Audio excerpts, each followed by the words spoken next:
बोलो सतगुरुदेव की जय हो। बोलो सतगुरुदेव की जय हो।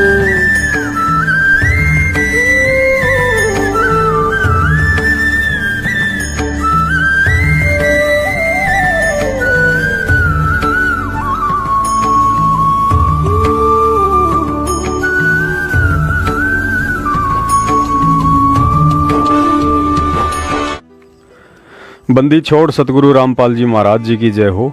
परमात्मा की सभी प्यारी आत्माओं को पवनदास का सत्साहिब।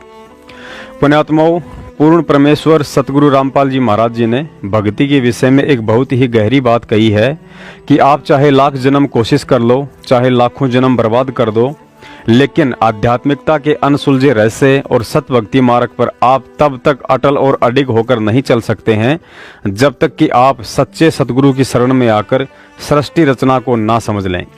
गुरुजी ने सृष्टि रचना को भक्ति की मास्टर की के नाम से संबोधित किया है, अर्थात जिस आत्मा को एक बार सृष्टि रचना सही से समझ में आ गई, उसके बाद एक 80 साल के ग्रामीण अनपढ़ बुजुर्ग व्यक्ति को भी इस दुनिया के सभी धर्म ग्रंथों का इतना और ऐसा ज्ञान हो जाएगा जैसे कि वह बचपन से ही इन ग्रंथों को पढ़ते आ रहा है, भले ही उसने कभी गीता जी या वेदों की शक्ल भी ना देखी हो।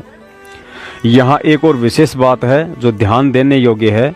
सृष्टि रचना भी उसी आत्मा को समझ में आ सकती है जो मजबूत भक्ति संस्कार वाला प्राणी होगा तथा जिसकी आत्मा में वास्तव में परमात्मा प्राप्ति की चाह होगी। अन्यथा जिज्ञासु बनकर ज्ञान ग्रहण करके वक्ता बनने की घटिया सोच वाले चतुर प्राणी को सृष्टि रचना की कहानी तो याद हो सकती है, लेकिन समझ में नहीं आ सकती है, और बिना समझ में आए उसे गुरु, भक्ति और भगवान पर कभी भी विश्वास नहीं हो सकता है। और परमात्मा तो युगों युगों से यही कहते आ रहे हैं कि खोजी हो तो तुरंत मिल जाऊं, एक पल ही की तलाश में, कहे कबीर सुनो भाई साधो, मैं तो हूं विश्वास में। जिन पुण्यात्माओं को सृष्टि रचना सही से समझ में आ गई, उन्हें इस बात का भी अच्छे से ज्ञान है कि हम जिस लोक में रह रहे हैं वह सतलोक से भिन्न काल लोक है। यहाँ की हर व्यवस्था, या फिर यूं कह लीजिए कि इस लोक की एड़ी से लेकर चोटी तक, यानी 3 गुण और 5 तत्व पृथ्वी, अग्नि, जल, वायु और आकाश, सभी में काल का ही समावेश है जो कभी भी जीव की मौत का कारण बन सकते हैं। काल लोक से लेकर सतलोक तथा इन समस्त लोकों की प्रमाणित, सटीक और विस्तृत जानकारी परमात्मा कबीर साहिब जी ने सतयुग में सत्सुकृत रूप में आकर, त्रेता में मुनिंदर ऋषि के रूप में आकर, द्वापर में करुणामय ऋषि के रूप में आकर, कलयुग में कबीर नाम से आकर और वर्तमान में संत रामपाल जी महाराज जी के रूप में आकर पूरी दुनिया को दी है। लेकिन कबीर नाम से वह परमात्मा इसलिए अधिक विख्यात होते हैं क्योंकि कबीर उनका वास्तविक नाम है, तथा कलयुग की प्रथम पीढ़ी में अपने वास्तविक नाम कबीर के साथ पृथ्वी पर प्रकट होने का दूसरा मुख्य कारण यह भी होता है कि पाप नाशक परमात्मा के नाम से लेकर उनकी हर क्रिया पाप नाशक होती है। इसलिए यदि कोई भी प्राणी कबीर नाम को गलती से भी अपने मुख से बोल देगा तो उसके कुछ पाप नाश होते हैं। साथ ही गुरुजी ने सृष्टि रचना में यह भी समझाया कि काल भगवान कोई आलू, टमाटर, काजू, किशमिश, सेव, संतरे और 56 प्रकार की मिठाइयां तो खाता नहीं है, वह तो हमारे स्थूल शरीर त्यागने के बाद सूक्ष्म शरीर के अंदर जमा 5 विकारों से उत्पन्न गंध को खाता है। पुण्यात्माओं, अब आगे इस वीडियो के एक एक पॉइंट को बहुत गहराई से समझने की कोशिश करना, क्योंकि आज यह परमात्मा का कुत्ता पवनदास नकली काल पंथों की भेंट चढ़कर अपनी मूर्खता के चलते बलि के बकरे बनने जा रहे अपने उन सभी भगत भाई बहनों को जो बात समझाना चाहता है, अभी तक तो केवल उसकी भूमिका ही बनी है। तो पुण्यात्माओं, विचार करो, जो काल भगवान अन्न आहार ना करके हमें खाता हो, भला फिर वह कैसे इतनी आसानी से अपने भोजन अर्थात हम जीव आत्माओं को परमात्मा का तत्व ज्ञान समझने देगा।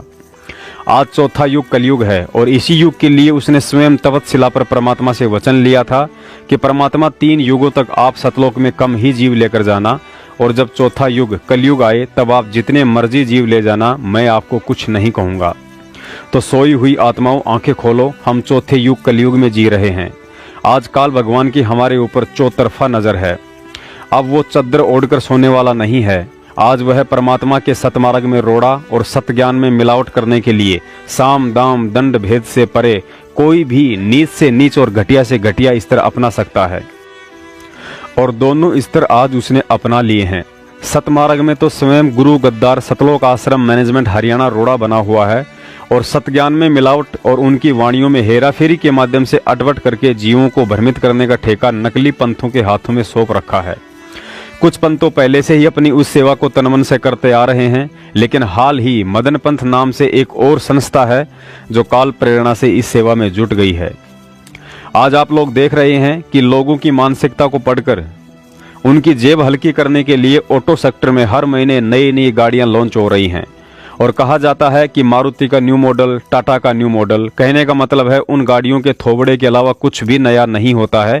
टायर, चेचस, इंजन सब वही होता है, बस बाहर से उनके लोहे के पत्रों को ऊंचा नीचा टेढ़ा मेढ़ा करके न्यू मॉडल और लेटेस्ट डिजाइन के नाम से जनता के सामने पेश कर दिया जाता है।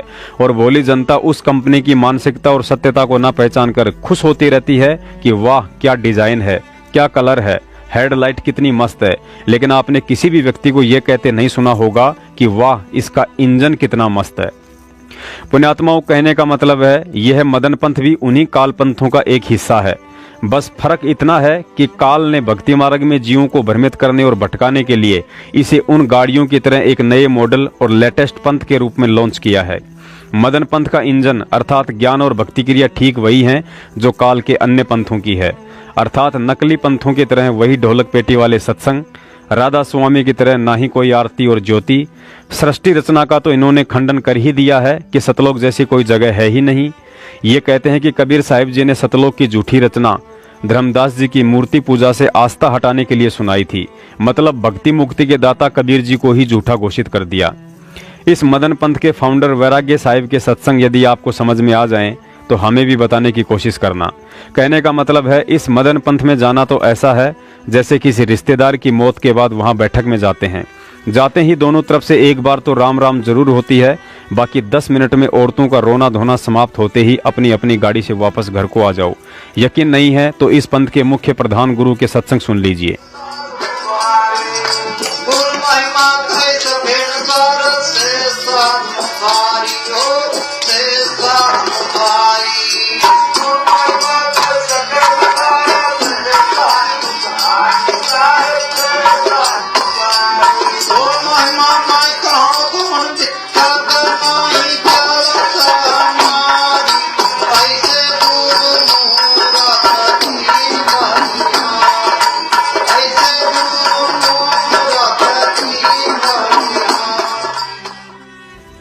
पुण्यात्माओं, अब इस काल भगवान ने सतगुरु रामपाल जी महाराज जी के द्वारा चलाए गए यथार्थ 13वें कबीर पंथ से लोगों का ध्यान भटकाने और पहले से जो आत्माएं सतगुरु रामपाल जी महाराज जी से जुड़ी हुई हैं और यदि उन आत्माओं का ज्ञान योग, पूर्व भक्ति संस्कार और वर्तमान भक्ति की कमाई तथा सतगुरु पर विश्वास दृढ़ नहीं हो पाया है, उन्हें वहां से तोड़कर काल खेमे में लेकर उनका पतिव्रता धर्म नष्ट करने की एक सुनियोजित चाल है।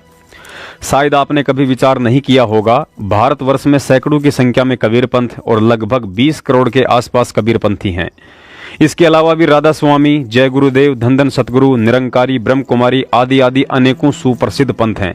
लेकिन इन काल प्रेरित मदन पंथियों को संत रामपाल जी महाराज जी के भक्तों के मोक्ष की ही इतनी चिंता क्यों है?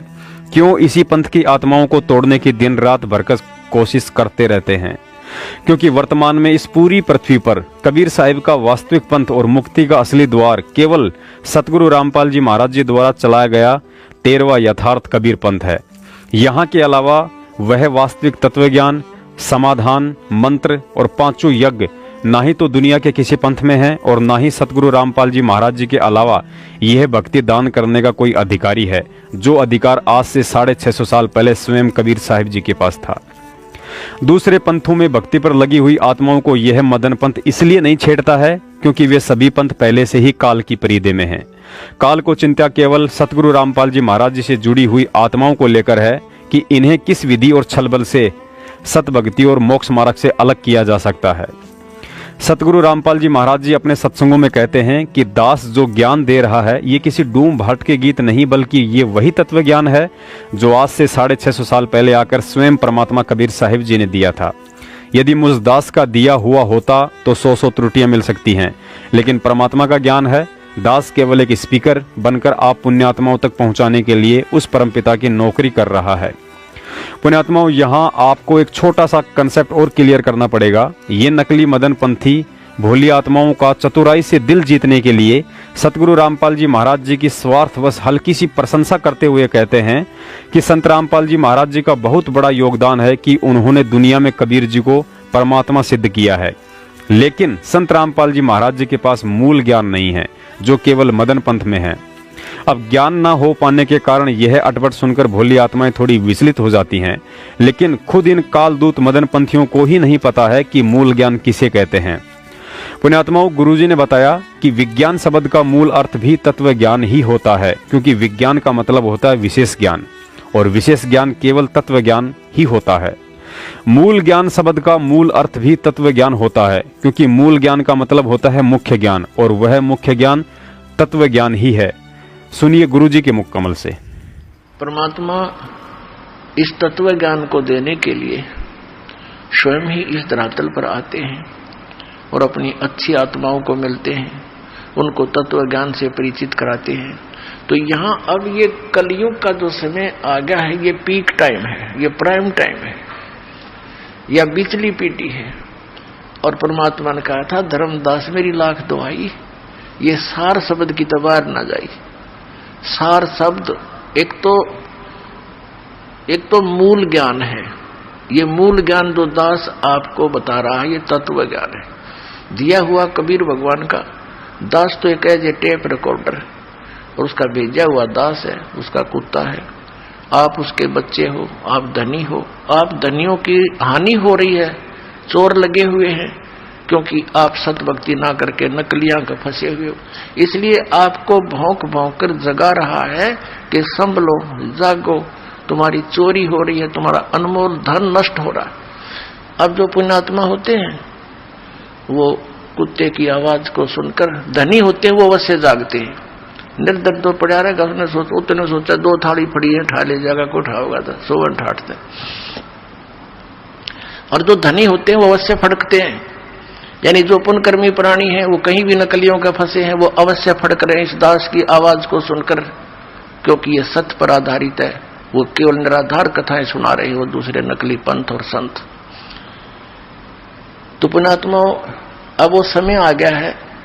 परमात्मा ने 600 वर्ष पहले कहा था कि एक समय आएगा धर्मदास, पूरे विश्व में मेरा ही ज्ञान रहेगा और पूरे मेरे बच्चे मेरे को पहचानेंगे और मेरी शरण में आवेंगे, सतनाम का नाम लेकर के सतलोक जाएंगे। वो 2 अक्षर का मंत्र है सतनाम। इस सतनाम को देने का इस विश्व में कोई अधिकारी नहीं है पुण्यात्माओं, इस दास के अतिरिक्त। यह अभिमान ना समझना, ये तत्व ज्ञान समझना, यानी सच्चा ज्ञान समझना। पुण्यात्माओं, इस काल की पुरानी बैलगाड़ी के लेटेस्ट मॉडल मदन पंथ के प्रवक्ता नितिन रायजादा को जब कहीं से भी सतगुरु रामपाल जी महाराज जी के सत्संगों और प्रमाणित ज्ञान में सुई की नोक रखने जितनी भी कोई कमी नजर नहीं आई, तो अपनी इज्जत रक्षा के लिए कुत्ते को डोगी कहकर बोलना शुरू कर दिया। मतलब यदि कोई करोड़पति व्यक्ति लाखों रुपया खर्च करके विदेशी कुत्ता अपने घर ले आए और यदि उससे कोई कह दे कि भाई ये कुत्ता कितने का लाए हो, तो वह व्यक्ति बड़ा दुखी होता है कि इसने मेरे डोगी को कुत्ता कैसे कह दिया। अरे नादान, चाहे उस कुत्ते को कुत्ता कहो, डोगी कहो या श्यामलाल कहो, रहे तो आखिर कुत्ता ही गा। कुछ ऐसा ही ड्रामा यह काल प्रेरित नितिन रायजादा कबीर साहिब जी की वाणियों में मिर्च मसाला लगाकर उनका अर्थ से अनर्थ करते हुए मंदबुद्धि लोगों को भ्रमित करने की कोशिश में लगा हुआ है। और इस कोशिश में वही लोग भ्रमित होंगे जो सतगुरु रामपाल जी महाराज जी के पंथ से ज्ञान समझकर मोक्ष के मकसद से नहीं बल्कि भूत भगाने के मकसद से जुड़े थे। सुनिए उन भूतिया लोगों के विचार जो इस मदन पंथ में भी केवल अपने भूत निकलवाने के लिए ही जा रहे हैं, जबकि उन्हें इस बात का ज्ञान नहीं है कि भूत कभी भूतों से नहीं बल्कि संतों से डरकर भागते हैं। इस ऑडियो को सुनकर आपको यह यकीन हो जाएगा कि संत रामपाल जी महाराज जी के पंथ से निकलकर काल दूत मदन पंथ में कोई भगत नहीं बल्कि भूतिया कचरा जा रहा है, जिसको सतगुरु रामपाल जी महाराज जी ने बरवाला कांड से पहले ही रिजेक्ट कर दिया था, क्योंकि जोहरी कभी भी कबाड़ का नहीं बल्कि हीरे मोती लाल का व्यापार करता है। हाँ भाई, सच्चाई। हाँ, ये तो सिद्ध अनुकाम तो मुक्ति में ले जाएंगे, भूत प्रेत ये हमारे पर नहीं हटते। जो सुना दी मन तो अगले में कही मुक्ति ये मुक्ति फलाना चल रहा, सतलोक में जाना है तो बाद की बात है। ये कही है जो कवि साहब का मार्ग है वो संसारी की इच्छा को पूरी नहीं करने के लिए नाम जोड़ा जाता उसके साथ है, और संसारिक इच्छा अपने आप ही पूरी हो जाती है जब साधक मुक्ति के लिए नाम लेता है। अरे मुक्ति के लिए तो ले रहे हैं शमशेर, इतने दिन हो लिए लागे थे। और क्या उड़ा बताओ व्याकरण का तो ले रहे हाँ नूता वो ना बात आराम हो जाना चाहिए मेरे ख्याल में। तो भाई देख लो कितने यहाँ जो ये मीटिंग है ये सच्ची दवाई मिल जाएगी तो आराम अपने आप हो जाएगा यार। और समझे मैं तो उनको कबीर साहब की शक्ति है और वो जो शक्ति जाओगी तो अपने आप नहीं हट जाएंगे, चीज जाएंगे अपने आप हट जाएंगे बस बिल्कुल। वैसे फिर जिस दौरा शक्ति कबीर साहब की शक्ति होगी ना उसके साथ जावेगी नहीं सोता ही। हाँ बिल्कुल वैसे इसका मतलब सच्चा नहीं है कहीं भी, जब ये जा रहा है तो गिरना दूर। हाँ हाँ बिल्कुल जब ये भीतर बढ़ रहा है वो अपनी तरफ से सत्य मन से जुड़ो तुम जाके और आराम हो जाना चाहिए मेरे ख्याल में। यार हम तो समझाने झूठे मन से जुड़ रहे यार, किसी गए हैं हम लोग सामने के रहा है कोई 1000-2000 रुपये किसी 2 रुपये हाथ छोटे हैं लिए थोड़ा किसी पे। प्रदीप जब महाराज जी तो बात चल रही थी ना, महाराज जी ने एक बात कही थी भाई सबका नाम कबीर का मिल जाएगा ना तो भूत प्रेत नहीं रह सकते, तो तुम मुझे भाई समझ जाना चाहिए था। और इतना है उनकी बोला तो था आपसे बात चल रही थी। नहीं समझ गया मैं तो फिर कहना कति समझवा दिया उसको कि वो कति हाथ खड़े कर गया, बोला ना यहाँ तो लेना ही नहीं। लेना क्यों नहीं, वो तो कहने लग रहा है गंगानगर आ जाओ भाई 9 बजे।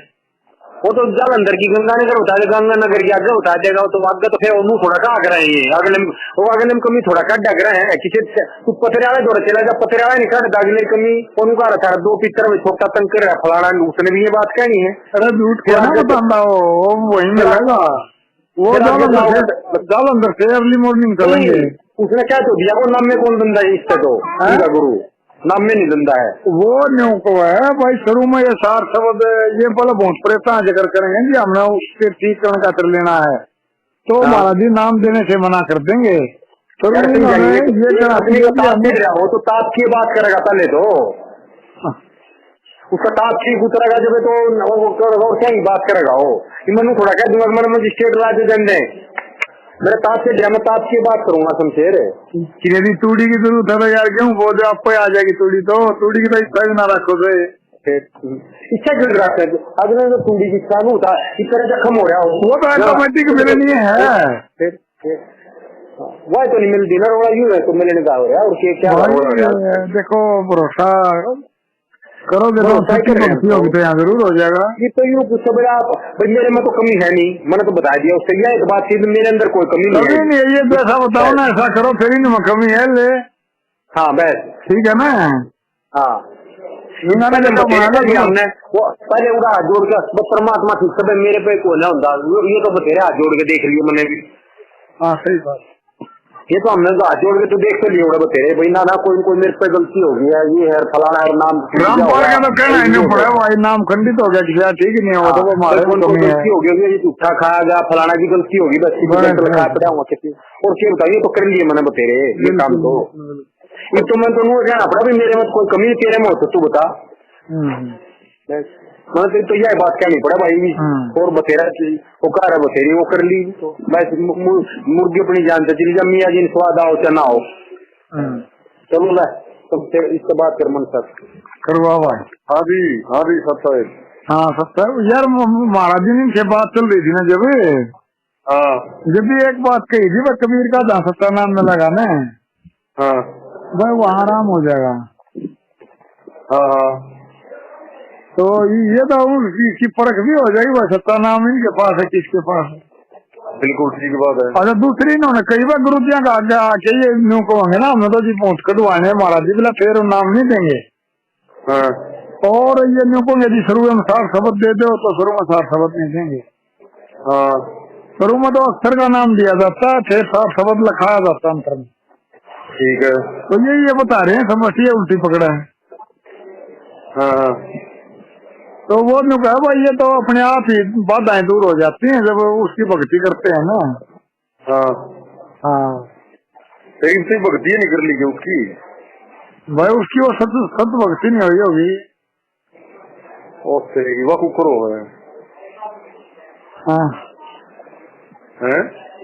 भाई वो तो देख लो जैसा इच्छा हो तो चलने की चलो। मैं एक बात कह रहा हूँ हाँ भाई ये पेंट उसका बटका अपन तो पता नहीं। हाँ नहीं वो तो मैंने मान लिया आपकी बात है। जो भी जो वाले बोल रहे हैं उनकी वो बता दी थी, इनकी बता दी। आप लोग देखो जो सेवा में हाजिर रहते हैं भक्तों की। नहीं सेवा में हाजिर आप तैयार हो, मैं नटता नहीं उस बात शमशेर दास। मैं तो एक और बात कह रहा आपसे। ये एक कमरे में एसी चल रहा। हाँ उसमें तो चोर बड़ो, चाहे डाकू बड़ो, चाहे माँ भगत बड़ो, चाहे साधु बड़ो, चाहे संत बड़ो, चाहे कसाई बड़ो। हाँ भीतर जाने का ठंड लगेगी कि नहीं लगेगी। हाँ शराबी बड़ो, चाहे मांसाहारी बड़ो, चाहे शुद्ध शाकाहारी बड़ो। हाँ तो कहने का मेरा भाव ये है कि ऐसा है जड़ मान ले मतलब कुछ सोच के जाओ। हाँ चलो जी तो बड़ा मान ले शरीर की कष्टी को दूर करने के लिए जाओगा। हाँ वह बात तो अगली है ना। जब मान ले किसी की पहले कैच लिख दोगी, जब उसकी कैच चिढ़ लेगी जब तो फिर आगे अगली बात करेगा अगला। तभी इन्होंने ये बता दिया भाई उस चीज के गेहूं के साथ थोड़ी फ्री मारती है, ये चीजें अपने आप दूर हो जाती हैं। या चीज तो रामपाल महाराज भी बताया कर देख भाई ऐसा है, या तो चूड़ी तो और ये तो फ्री माँ आ गया भाई, रूंगे माँ हुआ ये चीज तो। हाँ ये चीज तो रूंगे माँ हुए।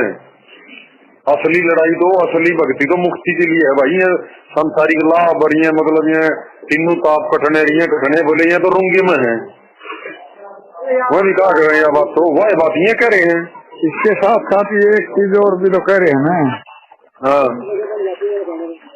हाँ भाई ये भी तो कह रहे हैं भाई सत्ता नाम में लगा तो ये चीजें नहीं रहेंगी। सत्ता नाम का तो पता लग जाएगा, सत्ता नाम है कैसा इनका। फिर तो मतलब सत्या नाम तो ऐसा फोन में ले लिया, उन्हें पूछ ले तो उनका नंबर भेज देता हूँ। फोन से बात करो, बोल भाई। नहीं हम नहीं करते बात। हमारे को विश्वास होगा मिलवा कर उसे, मतलब इस पंप से जुड़ा थोड़ा हूँ मैं ज्यादा थोड़ा। वो तो मैंने मान लिया आप इस पंप से नहीं जुड़े, लेकिन मैं तो कह रहा हूँ संपर्क में हूँ, चर्चा होती है, बात होती है। मैं तो इस वे में बात कर रहा हूँ। मैंने तो तीसरी बार महाराज जी से फोन करे नितिन जी से अभी नहीं, मैं तो फोन बताता किसी से बातें नहीं करता। मैं तो भाईचारे के नाते बात कर रहा हूँ आपसे।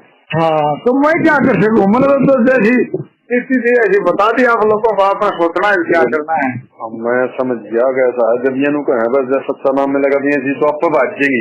हाँ तो फिर मतलब सफल तो अगले नहीं और तो क्या कहेंगे सफल तू कल नहीं कल न खुदा न खास्ता। और मैं रिकॉर्डिंग में तुम ये भी सुन रहे हो मगर महाराज जी आपने इशारा कर दिया था भाई सच्चा नाम में लगा तो वहां नहीं रहेगा और क्या कहोगे मुकाबले भाई। सही बात है, बिल्कुल आपकी बात ठीक है। कैसा है ये सच्चा नाम में लिखा ले भी ले और महीने पास फेर कर डर फेरी नुकन लग जाए थारे में कमी है तो मतलब भक्ति पूर्ण रूप से नहीं करी। फिर और कितने इलाज ना होया था उड़े स्वेट दिया तो स्वेट दियो। हाँ बात तो याद जाएगी क्या यह बात सही है। हाँ भाई छुटा नहीं आ रहा पुंजड़ पाट दिया था हमने। ना पुंजड़ तो किसका पट है पाट दिया 13 साल ना तो भाई आराम हो गया तो ठीक से ना किसी और जा देखेंगे। बस बस यू मर गया और बताइए ले ले इस बात से तो करना सहमत हूँ आपकी बात भाई। ऐसा है तो वो सुबह अर्ली मॉर्निंग चलेंगे वहाँ से गंगानगर के लिए। और जालंधर से मेरी ख्याल गंगानगर वापिस पड़ता हुआ। हाँ तो देख लो आप लोगों का ऐसा विचार बड़ा बता देना। कोई बात नहीं, जब विचार बनेगा तो फिर आपको तो साथ लेना ही है को हमने थोड़ा हमने ऐसा मनु का है ना बाजूकर में भाई ये साइड चीज में ये साइड में रखे ये चीजें तो तब नाम लेना होता है। शरीर में क्या देगा भाई मैंने तो मुक्ति खतर नाम चाहिए हमारा दिल क्या न कहेगा मैंने तो बड़े में कटवाने। बिल्कुल बिल्कुल आज ये उड़ा धक्के खा लिया मेरे को।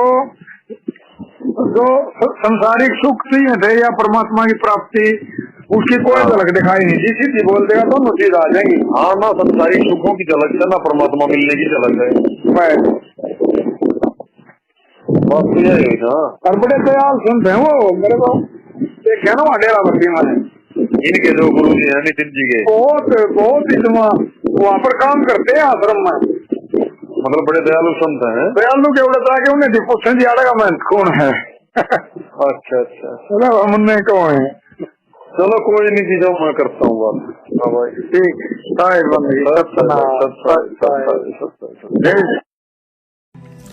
पुण्यात्माओं ऑडियो की बातचीत आपके समझ में आ गई होगी। इस ऑडियो में दोनों तरफ से ही कचरा बात कर रहा है। पहला कचरा कोई हरियाणा के जींद का रहने वाला शमशेर सिंह है। इसकी जीवनी पर भी थोड़ा सा प्रकाश डाल देते हैं। ये व्यक्ति बेहद भ्रमित प्रवृत्ति का है। हरियाणा के स्टेट कोऑर्डिनेटर अमन गोदारा के भाणजे का ससुर है। पहले काफी वर्षों तक राधा स्वामी पंथ में रहा। राधा स्वामी पंथ से फिर सतगुरु रामपाल जी महाराज जी की शरण में आया। 12 वर्षों तक इसने साधना की, सारनाम भी प्राप्त किया।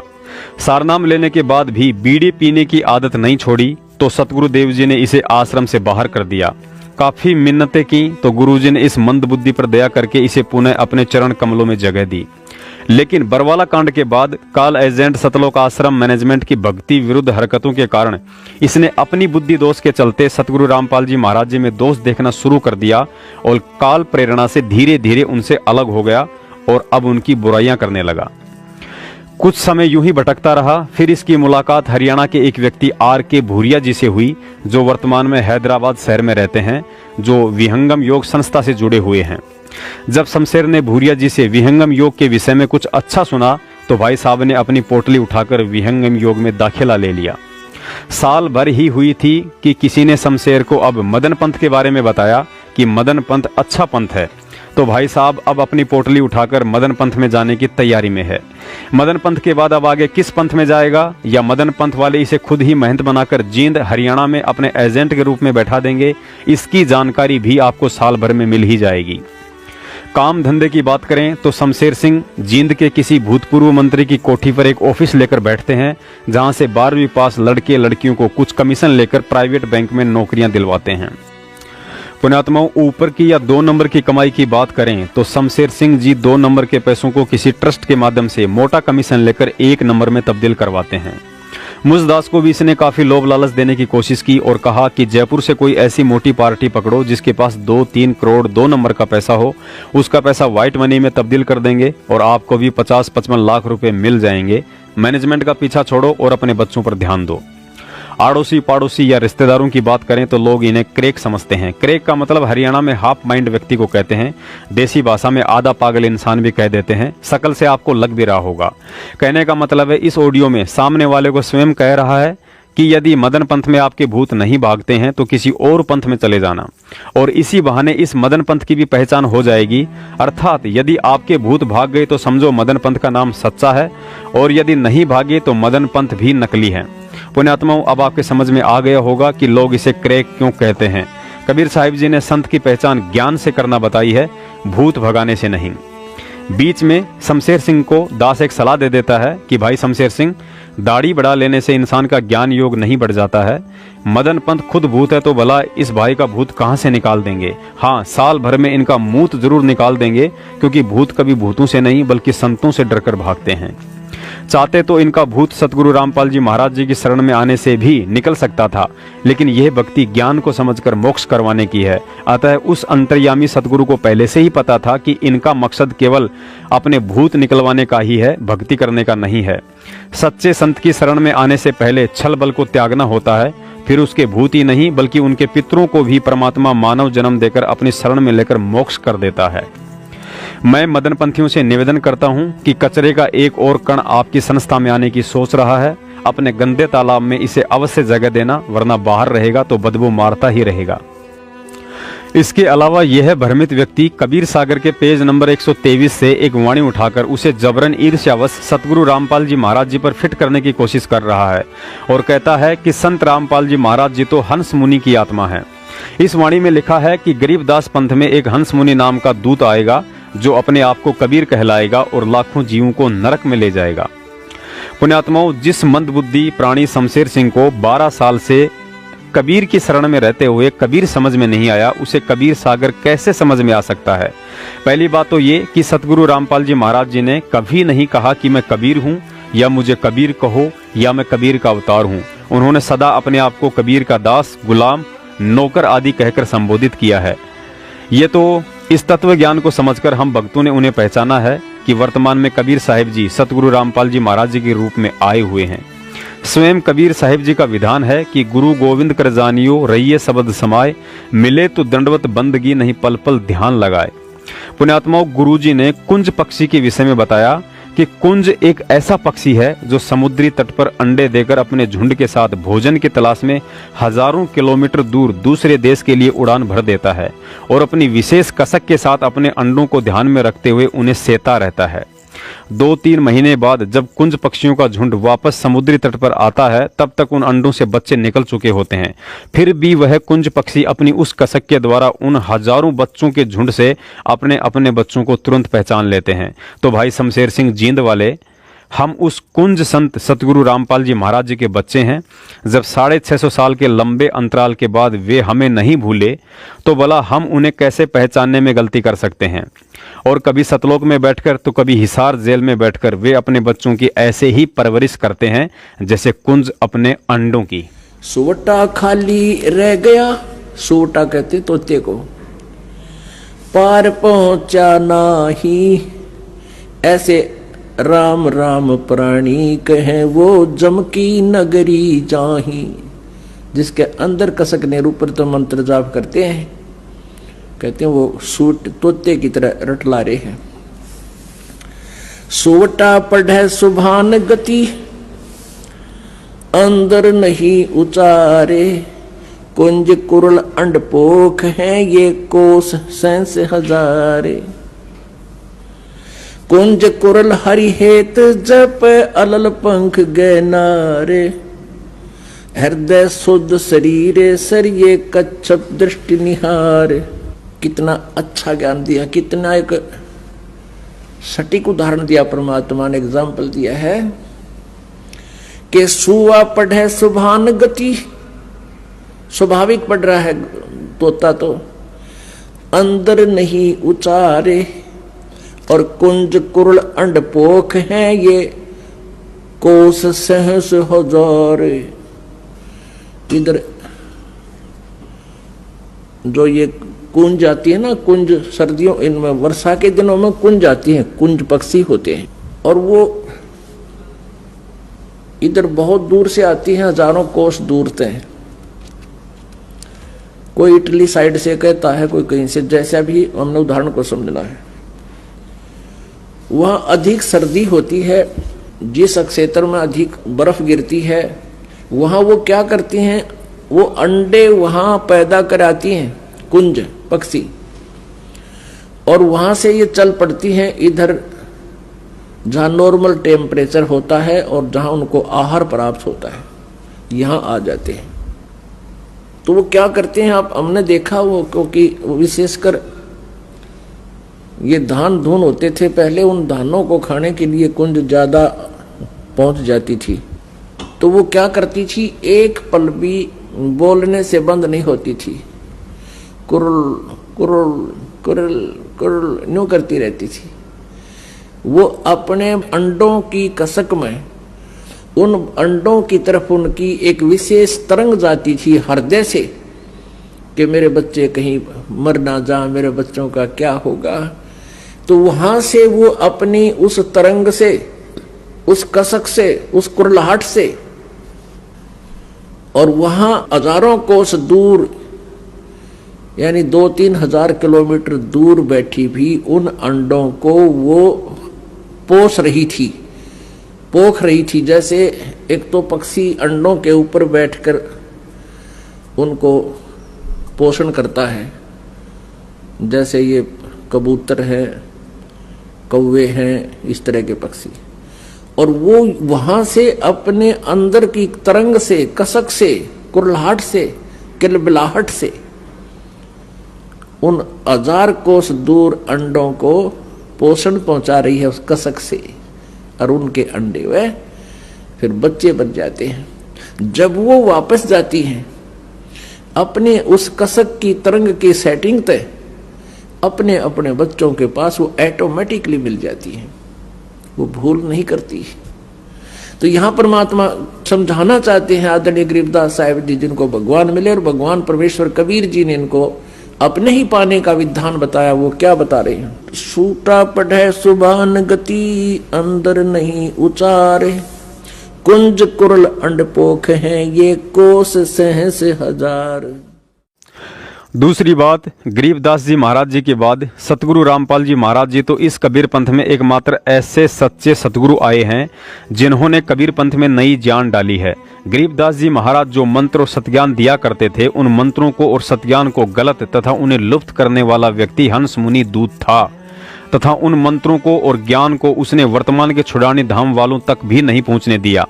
यदि पहुंचने दिया होता तो आज छुड़ानी धाम वालों के पास भी वही मंत्र और ज्ञान होता, लेकिन ऐसा नहीं रहा, क्योंकि छुड़ानी धाम वाले गरीबदास जी महाराज जी को श्री कृष्ण जी का अवतार मानते हैं और नाम भी गलत प्रदान कर रहे हैं।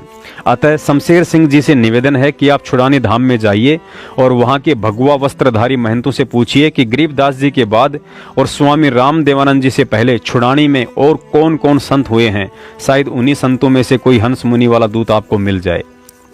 पुण्यात्माओं, एक पुरानी कहावत है कि भैंस पूंछ उठाए तो समझो गोबर ही करेगी। ये शमशेर सिंह जब भी अपना मुंह खोलता है तो अनाप शनाप ही बड़बड़ाता है। इसने एक और उवाबाई युक्त पॉइंट पकड़ रखा है कि बिना सुषमना प्रवाह के सतनाम व्रत है, और संत रामपाल जी महाराज का एक भी शिष्य ऐसा बता दो जिसका सुषमना प्रवाह हो गया हो। पुण्यात्माओं, सुषमना प्रवाह का मतलब गुरुजी ने बताया कि हमारे दो नासिका द्वार हैं, एक को ईड़ा और दूसरे को पिंगला कहा जाता है, और इन दोनों के बीच एक और बाल से भी महीन छिद्र होता है जो जन्म से ही बंद होता है। वह छिद्र भक्ति की कमाई से ही खुलता है।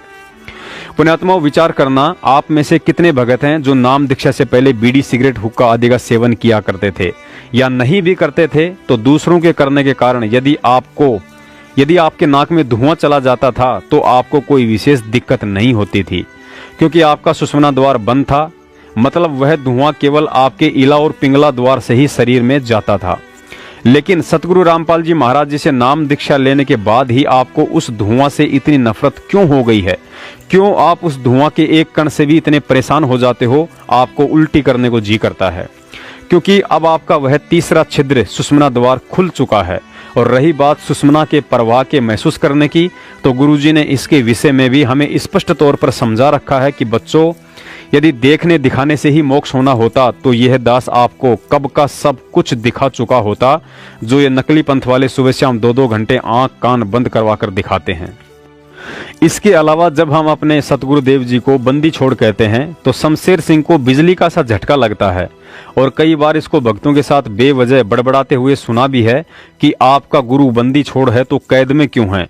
जो खुद के बंधन नहीं काट सकता वो बंदी छोड़ कैसे हो गया? हेलो, हाँ जी, कौन साहब बोल रहे हैं? मैं खोजी दास बोल रहा हूँ जी, गाजियाबाद से। गाजियाबाद से तुलसीदास? खोजी दास है जी, खोजी दास। फौजी दास? हाँ जी।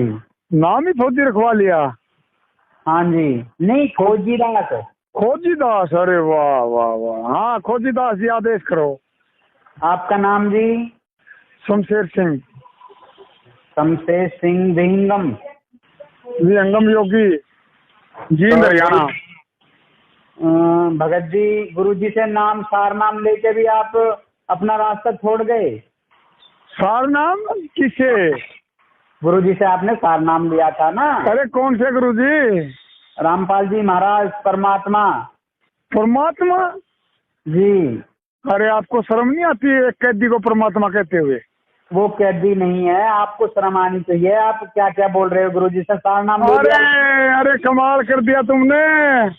अरे सुनो, वो परमात्मा कहलाए तो आदमी की दशा ये। और ये आपको नॉलेज है क्या इस चीज की? गरीबदास जी ने कभी भी अपने आप को बंदी छोड़ने को आया, और बोरी वाले महाराज रामपुरा धाम में हुए हैं पंजाब के अंदर। गरीबदास पंत से जिन्होंने 100 आदमियों को प्राण दिए थे, जीवित करे थे, उन्होंने भी बंदी छोड़ने को आया कभी। और कोई बंदी छोड़ कहता था तो धमकाते थे, ये बंदी छोड़ के जयकारे लगवा रहे थे। ये दुर्दशा का कारण ये आप लोगों ने किया है, भगवान बता के एक इंसान को। शमशेर जी, थोड़ा सा आवाज भगवान की तो छोड़ो, वो तो सतगुरु भी नहीं है। सतगुरु पता है क्या कौन होता है? धीमी आवाज रखो। आवाज बिल्कुल धीमी है, प्यार भरी आवाज है। पुण्यात्माओं, यह शमशेर सिंह आध्यात्मिक रूप से पैरालाइसिस है, मतलब भक्ति मार्ग में अकल से बच्चा है। शमशेर सिंह जी, आपकी जानकारी के लिए बता देते हैं कि भक्ति मार्ग में 2 प्रकार के कर्म होते हैं, एक शरीर के कर्म और दूसरे आध्यात्मिक कर्म। शरीर के कर्म जैसे नशा करना, चोरी जारी करना, झूठ और छल कपट करना आदि। और जो गुरु अपने शिष्य को पूर्ण रूप से इन कर्मों से छुटकारा दिला दे उसे भी बंदी छोड़ कहा जाता है। और दूसरे आध्यात्मिक कर्म, जिन्हें संचित कर्म भी कहा जाता है, जिसके कारण जीव 3 त्राप से ग्रस्त हो जाता है। और जो गुरु इन संचित कर्मों से जीव के बंधन काट दे उसे भी बंदी छोड़ ही कहा जाता है। और दोनों ही प्रकार का बंदी छोड़ आज के दिन इस पूरी सृष्टि में यदि कोई है तो सिर्फ और सिर्फ सतगुरु रामपाल जी महाराज जी हैं। ये मैं या मेरा अज्ञान नहीं बल्कि आपके सर्व धर्मशास्त्र चीख चीख कर प्रमाण दे रहे हैं। बोलो बंदी छोड़ सतगुरु रामपाल जी महाराज की जय हो। रही बात उनके कैद में होने की, तो कैद में वे आप जैसे अज्ञानियों के लिए हैं और ज्ञानी के लिए उनके हृदय में हैं। आपने कहा कि कबीर साहिब जी के साथ 52 प्रकार की कसनियां कसी गई थी, वे तो उसी दिन बाहर आ जाते थे। शमशेर भाई, परमेश्वर हर युग में देश काल और परिस्थितियों के अनुसार अपनी लीला करते हैं। 650 साल पहले कबीर साहिब जी मुंह पर चमत्कार कर दिया करते थे, लेकिन फिर भी लोग उन्हें समझ नहीं पाए थे। उन्हें गंगा के बीच में बेड़ियों से बांधकर तीर और तोप के गोलों से मारने की 8 पहर तक कोशिश की, लेकिन उन्हें तीप और तोर के गोलों ने छुआ तक नहीं। फिर भी हम मूर्खों की आंखें नहीं खुली और उन्हें पहचान नहीं पाए। उन्हें सैकड़ों फीट गहरे झेरे कुएं में रस्सियों से बांधकर डाला गया, ऊपर से कंटीली झाड़ियां और मिट्टी से कुएं को भर दिया गया, लेकिन वह परमात्मा शेख तकी के पहुंचने से पहले ही सिकंदर लोदी के पास महल में बैठा हुआ मिला और फिर भी हम गधे उसे पहचान नहीं पाए। उन्हें जंजीरों में जकड़कर खूनी हाथी के आगे पैरों से कुचलवाने के लिए डाल दिया गया, लेकिन उनकी समर्थता के आगे हाथी और पीलवान दोनों ही भाग छूटे और सिकंदर लोदी ने भरी सभा में उन्हें दंडवत प्रणाम किया, लेकिन फिर भी हम अज्ञानी उन्हें समझ नहीं पाए।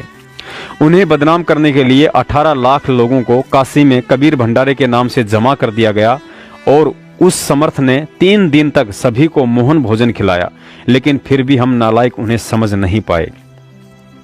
तो भाई शमशेर सिंह, तेरे जैसे पाखंडियों और असली गुरुद्रोहियों के बहकाव में आकर हम उन्हें ना पहचानने की गलती करके एक बार काशी में ठोकर खा चुके हैं, लेकिन वही गलती आज दोबारा नहीं दोहराने वाले हैं। 2006 में 2 साल तक और आज 5 साल से वह समर्थ परमात्मा हिसार जेल में बैठा हुआ है। दुनिया समझे ना समझे, लेकिन उन्होंने हमें इतनी बुद्धि अवश्य दी है कि हम उनके पीछे के कारणों को बखूबी समझ रहे हैं। क्योंकि परमात्मा कहते हैं, सब सुमरे अपने अनुमाना तो गति लखी न जाई, कहें कबीर कृपया कर जन पर ज्यों की त्यों समझाई। अर्थात उस परमात्मा की लीलाओं को आप अपनी मनमुखी सोच और स्तर से कभी नहीं समझ सकते हैं। उनको तो वही भगत समझ सकता है जिस पर वह परमात्मा उन बातों को समझने की कृपा करता है। आज यदि वह समर्थ परमात्मा लंबे समय तक हिसार जेल में रहने का खेल ना खेलता, तो आज इस पंथ में हंस और बगलों की पहचान करना बड़ा ही मुश्किल था। आज यदि वह समर्थ परमात्मा लंबे समय तक जेल में रहने का खेल ना खेलता, तो कैसे पता चलता कि हम भक्तों को इस भक्ति और भगवान पर कितना विश्वास हो पाया है और अभी भी आप जैसे काल के दूतों से भ्रमित करने से पतिव्रता धर्म को तोड़ते हैं या आपके सवालों के 2 टूक जवाब देते हैं। आज यदि वह समर्थ परमात्मा लंबे समय तक ये खेल ना खेलता, तो कैसे पता चलता कि जिन्हें हम अज्ञानता में उनका परिवार समझ रहे थे, वह उनका परिवार नहीं बल्कि काल के दूत हैं, जो भक्ति मार्ग को अवरुद्ध करवाने के लिए काल ने कमाल की तरह उन्हीं के परिवार में भेज रखे हैं। आज यदि वह समर्थ परमात्मा लंबे समय तक ये खेल ना खेलता, तो कैसे पता चलता कि भक्ति मार्ग पर केवल गुरु और उनके ज्ञान को ही आधार बनाकर चला जाता है, ना कि किसी कोऑर्डिनेटर और व्यक्ति विशेष को देखकर। आज यदि वह समर्थ परमात्मा लंबे समय तक ये खेल ना खेलता, तो कैसे उन गधों की पहचान कर पाते जो काल प्रेरणा से शेर की खाल ओढ़कर भगत बनने का ढोंग कर रहे थे, जो आज बात बात पर भक्तों को माँ बहन की गालियां और लट्ठों से मारते हैं।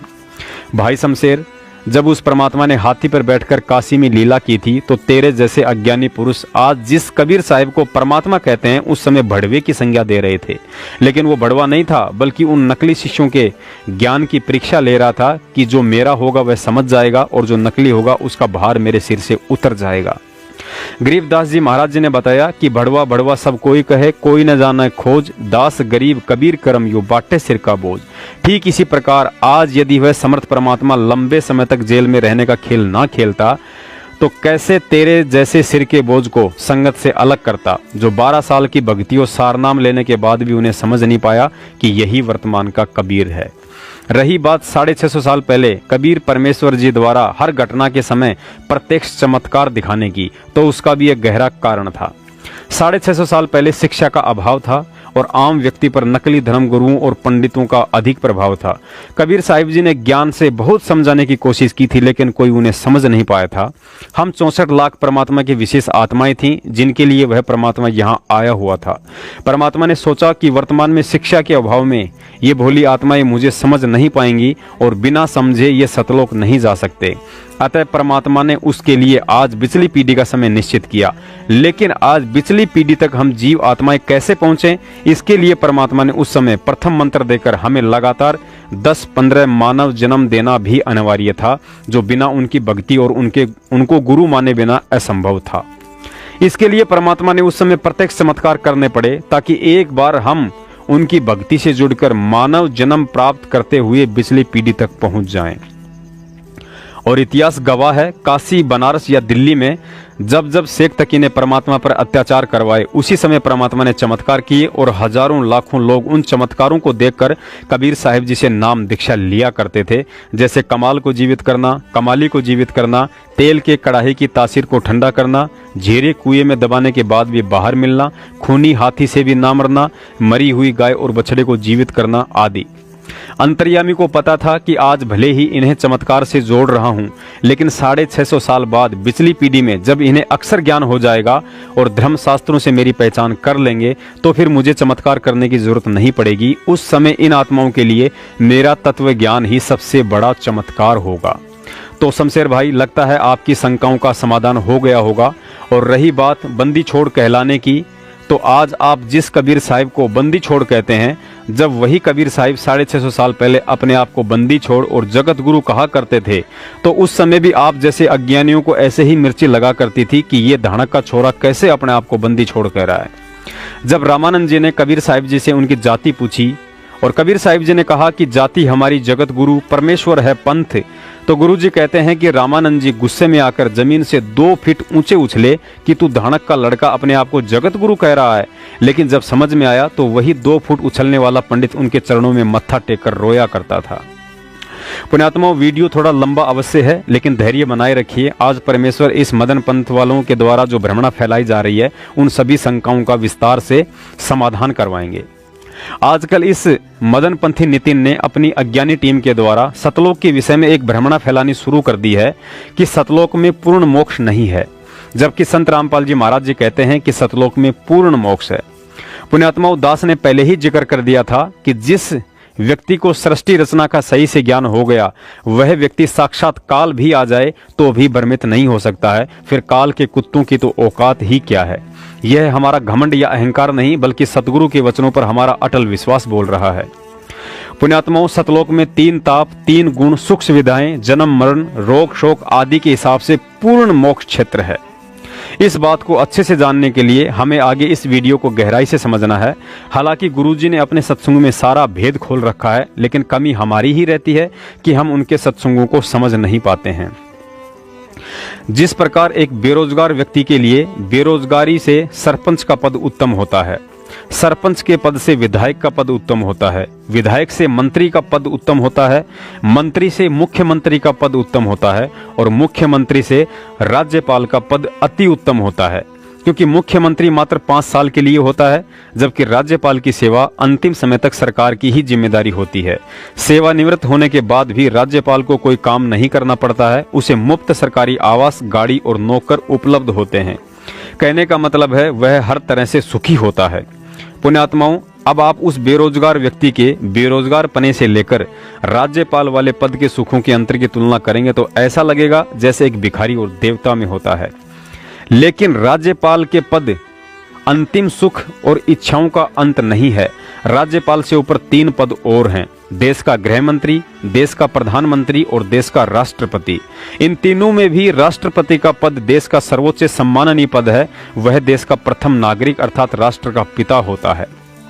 पुण्यात्माओं, ठीक यही स्थिति सतलोक की है। भक्ति मार्ग में किसी भी तरह की पूजा पाठ न करने वाले नास्तिक व्यक्ति के लिए भैरव भूत पितर की साधना करना उस नास्तिक पने से उत्तम है। भैरव भूत पितर की साधना से किसी देव की साधना उत्तम होती है। देव साधना से ब्रह्मा विष्णु महेश जी की साधना उत्तम होती है। ब्रह्मा विष्णु महेश जी से ब्रह्म साधना उत्तम होती है। और ब्रह्म साधना से सतलोक की साधना अति उत्तम होती है। सतलोक में जाने के बाद आपको राज्यपाल जैसी सुविधाएं उपलब्ध रहेंगी। सतलोक में ना मौत है ना बुढ़ापा, कोई काम धंधा नहीं करना पड़ता, आपको मुफ्त का आवास, गाड़ी और सर्व सुविधाएं उपलब्ध रहेंगी। लेकिन सतलोक से ऊपर और भी 3 पद हैं, अलखलोक, अगमलोक और अनामी लोक। इन तीनों में भी राष्ट्रपति के पद की तरह अनामी लोक अति उत्तम लोक है, जहां जाने के बाद आत्मा का सदा सदा के लिए अस्तित्व ही समाप्त हो जाता है। अनामी लोक के विषय में गुरुजी ने बताया कि लोक अनामी जावेगी, वहां कोन्या मिले चुबारे, आत्मा और परमात्मा वहां कोन्या रहते न्यारे। अर्थात अनामी लोक में आत्मा और परमात्मा का अलग अलग अस्तित्व नहीं रह जाता है। परमात्मा इस आत्मा को वापस उसी शब्द में समा लेता है जिस शब्द से इसे सतलोक में उत्पन्न किया था। लेकिन सतलोक में आत्मा और परमात्मा का अलग अलग अस्तित्व रहता है, क्योंकि सतलोक में आत्मा पर एक तत्व यानी नूरी तत्व का आवरण होता है, और वह नूरी तत्व का आवरण केवल अनामी लोक में जाने पर ही हटता है। लेकिन वहां तक पहुंचना फिलहाल हमारी जीव बुद्धि वाली सोच और समझ से परे की बात है। पुण्यात्माओं, काल प्रेरणा से ये नकली पंथ वाले आपको आगे कुछ ऐसी अटपटी बातें बताकर और भ्रमित कर सकते हैं जिसका जिक्र दास पहले ही कर देता है। जैसे कि सतलोक में यदि 3 गुण नहीं है तो फिर क्षर पुरुष को जब परमात्मा ने अंडे में प्रवेश करके अक्षर पुरुष को नींद से जगाने के लिए मान सरोवर में छोड़ा तो उस अंडे की गड़गड़ाहट से अक्षर पुरुष को क्रोध क्यों आया, जिसके कारण वह अंडा फूटा और उसमें क्षर पुरुष निकला। सतलोक में यदि रजोगुण नहीं है तो फिर दुर्गा को युवा लड़की के रूप में देखकर काल के अंदर काम वासना कैसे उत्पन्न हुई। परमात्मा को क्या आफत आन पड़ी थी जो उन्होंने सृष्टि की रचना की। परमात्मा ने 6 दिन में सृष्टि क्यों रची। अगर परमात्मा समर्थ है तो सृष्टि रचना में 6 दिन क्यों लगे। जब परमात्मा को पता था कि अचंत सृष्टि रचना नहीं कर सकता है तो फिर उसको सृष्टि रचना का भार क्यों सौंपा। अचिंत ने अक्षर पुरुष की उत्पत्ति नहीं करी होती तो अक्षर पुरुष को मान सरोवर में गहरी नींद ही नहीं आती। अक्षर पुरुष को गहरी नींद ही नहीं आती तो परमात्मा ने अंडे से क्षर पुरुष अर्थात काल की रचना ही नहीं करनी पड़ती। परमात्मा ने काल को नहीं बनाया होता तो वह क्यों तप करता और क्यों हम आत्माएं उसके जाल में फंसती। परमात्मा ने सबसे पहले हाथ खड़ा करने वाली आत्मा को युवा लड़की नहीं बनाया होता तो काल के अंदर काम वासना उत्पन्न ही नहीं होती। वासना उत्पन्न नहीं होती तो परमात्मा उसे सतलोक से 21 ब्रह्मांड के साथ 16 संकोश दूर भेजकर प्रतिदिन 1 लाख मानव शरीरधारी आत्माओं को खाने का श्राप ही ना देते।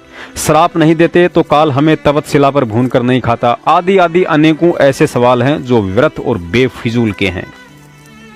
इसके लिए दास आपको पहले 2 बार बता चुका है और तीसरी बार फिर बता रहा है कि जिनको सतगुरु रामपाल जी महाराज जी द्वारा बताई गई सृष्टि रचना सही से समझ में आ गई वह आत्मा ज्ञान में धोखा खाकर कभी भी भ्रमित नहीं हो सकती हैं।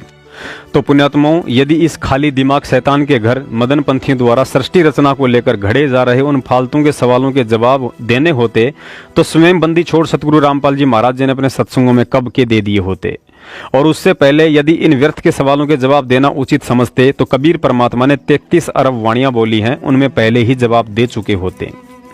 इन सवालों के जवाब जानना तो ऐसे है जैसे परीक्षा के समय विद्यार्थी अपने साथी विद्यार्थी से पूछे कि भाई कल हमारा हिंदी का पेपर है, अच्छा ये बताओ उस पेपर का कलर कैसा होगा, लाल या पीला। अगर लाल हुआ तो टीचर ने पीला क्यों नहीं रखा। अच्छा ये बता पेपर में लिखावट काले रंग की स्याही से होगी या नीले रंग की स्याही से। अगर नीले रंग की है तो टीचर ने काले रंग की स्याही से क्यों नहीं लिखा। अच्छा ये बता उस पेपर का साइज क्या होगा, A4 का या A3 का। चल ये बता पेपर का वजन कितना होगा, आदि आदि। पुण्यात्माओं, अब आप स्वयं विचार कर लेना कि उस विद्यार्थी को उन फालतू के सवालों के बजाय उसे टीचर ने परीक्षा की तैयारी के लिए जो पढ़ाया था उस पर ध्यान देना था या उन फालतू के सवालों पर। एक बार एक अगत्य नाम का पादरी था, उसने सोचा कि भगवान ने इंसान को क्यों बनाया और बनाया तो फिर अपने पास जन्नत में क्यों नहीं रखा, हमें यहाँ दुख उठाने के लिए क्यों छोड़ दिया। एक दिन वह पादरी सुबह सुबह समुद्र के किनारे टहल रहा था। उसने देखा कि एक छोटा सा बच्चा समुद्र से पानी का गिलास भरकर लहरों से 10 मीटर दूर एक गड्ढे को भर रहा था। बच्चा लगातार अपनी क्रिया में व्यस्त था। पादरी से रहा नहीं गया और बच्चे से पूछा कि आप ये क्या कर रहे हो। बच्चे ने कहा कि मैं समुद्र को खाली कर रहा हूँ। पादरी हंसा और बोला, ये तो मूर्ख सोच है, ये समुद्र अथाह जल से भरा है, इसे खाली करने की सोच तो मूर्खता है। तभी बच्चे ने कहा कि पादरी साहब, जिस प्रकार एक गिलास से समुद्र को खाली करने की सोच मूर्खता है, ठीक उसी प्रकार परमात्मा द्वारा सर्जन की गई सृष्टि और उनके विधान के खिलाफ सवाल जवाब करना इस समुद्र को एक गिलास से खाली करने की सोच से भी बड़ी मूर्खता है। परमात्मा कहते हैं, कठिन विषम गति रैन हमारी, कोई न जानत है नर नारी। परमात्मा द्वारा रची गई सृष्टि के किसी भी पॉइंट पर क्यों शब्द का इस्तेमाल मूर्ख ही कर सकता है। उसके बाद वह बच्चा वहां से अंतर्ध्यान हो गया। पुण्यात्माओं, विचार करो, 5वीं कक्षा की बुक्स भी हिंदी में लिखी होती हैं और पीएचडी की बुक्स भी हिंदी में ही लिखी होती हैं। 5वीं क्लास का बच्चा हिंदी में लिखी होने के कारण पीएचडी की बुक्स को आसानी से पढ़ सकता है, लेकिन उस पीएचडी की पुस्तकों में उन हिंदी के शब्दों का जो अर्थ निकलता है, क्या वह बच्चा उन्हें समझ सकता है? कभी नहीं। तो पुण्यात्माओं, यदि इस खाली दिमाग शैतान के घर मदन पंथियों द्वारा सृष्टि रचना को लेकर घड़े जा रहे उन फालतू के सवालों के जवाब देने होते तो स्वयं बंदी छोड़ सतगुरु रामपाल जी महाराज जी ने अपने सत्संगों में कब के दे दिए होते। और उससे पहले यदि इन व्यर्थ के सवालों के जवाब देना उचित समझते तो कबीर परमात्मा ने 33 अरब वाणियां बोली हैं, उनमें पहले ही जवाब दे चुके होते। पुण्यात्माओं, यदि परमात्मा हमें इन सब का जवाब बताने भी लगे तो क्या गारंटी है कि हम उनके द्वारा बताई गई बातों को स्वीकार कर लेंगे। अतः आप सभी सतगुरु प्रेमी आत्माओं से करबद्ध निवेदन है कि हम आत्माओं को सतगुरु से तोड़ने की काल हर संभव भरकस व घटिया से घटिया कोशिशें करेगा, और उस काल के रूप में आपका मित्र, भाई बंधु, रिश्तेदार, आड़ोसी पड़ोसी या मदनपन जैसे कालदूत कोई भी हो सकते हैं। सतगुरु से टूटने का मतलब सतगुरु की भक्ति छोड़ने से ही नहीं होता है। भक्ति करते करते भी यदि आपका अपने सतगुरु के प्रति विश्वास कमजोर पड़ जाए या उनके प्रति मन में किसी प्रकार का कोई दोष उत्पन्न हो जाए तो समझो उनकी भक्ति करते करते भी आप उनसे दूर हो चुके हैं। पुण्यात्माओं, काल प्रेरणा से कोई कहेगा कि यार प्रदीप, आप तो वेल एजुकेटेड पर्सन हो, आपको कानून का अच्छे से पता है। बाबा रामपाल को आजीवन उम्र कैद की सजा हो चुकी है, अब उनके बाहर आने की तो सोचना भी महामूर्खता है। कोई कहेगा यार बाबा रामपाल के अंदर वास्तव में कोई पावर होती या कबीर जी के अवतार होते तो कब का चमत्कार करके जेल से बाहर आ गए होते। ये सब बाबा एक जैसे ही हैं, क्यों व्यर्थ में उनके पीछे लगकर अपना समय बर्बाद कर रहे हो। अपने काम धंधे और बाल बच्चों पर ध्यान दो। कोई मंदबुद्धि कहेगा कि मैं तो पहले ही कहा करता था कि बाबा रामपाल सबकी निंदा करता है, एक ना एक दिन जेल जरूर जाएगा, और देखो हो गया ना वही काम। भाई कुछ नहीं रखा इन बाबाओं के चक्कर में, सब के सब पाखंडी हैं। तो कोई कहेगा हमने बरवाला कांड को अपनी आंखों से देखा है, बेचारी 5 औरतें और एक बच्चे जो बेमौत मारा गया। बाबा रामपाल के पास कोई शक्ति होती तो फिर उन्हें क्यों नहीं बचा पाया, और उम्मीद करते हो उनके जेल से बाहर आने की। कुछ मंदबुद्धि तो मुझ पवन दास को भी कहने से नहीं चूकते हैं कि ये पवन दास जयपुर वाला पागल हो गया है। बाबा रामपाल ने इसे गुरुद्रोही घोषित कर दिया है, मैनेजमेंट ने संगत से बाहर कर दिया है, फिर भी उसी बाबा के पीछे पड़ा हुआ है। पुण्यात्माओं, नाम दीक्षा से पहले इस दास ने गुरुजी का एक सत्संग सुना था जिसमें उन्होंने कहा था कि मुझे चेले बनाने का शौक नहीं है। नाम लेने से पहले इस ज्ञान को 100 बार सुनो, यहाँ से सत्संग की DVD ले जाओ, पुस्तक ले जाओ। जब ज्ञान अच्छे से समझ में आ जाए तो ही नाम दीक्षा लेना।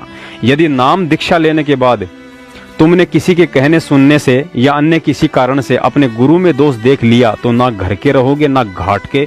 उससे अच्छा है कि नाम ही ना लो। इस शरीर को तुमने करोड़ों बार औरत के जन्म प्राप्त करके वैश्या बनाया है, लेकिन अपनी आत्मा को वैश्या मत बनने देना।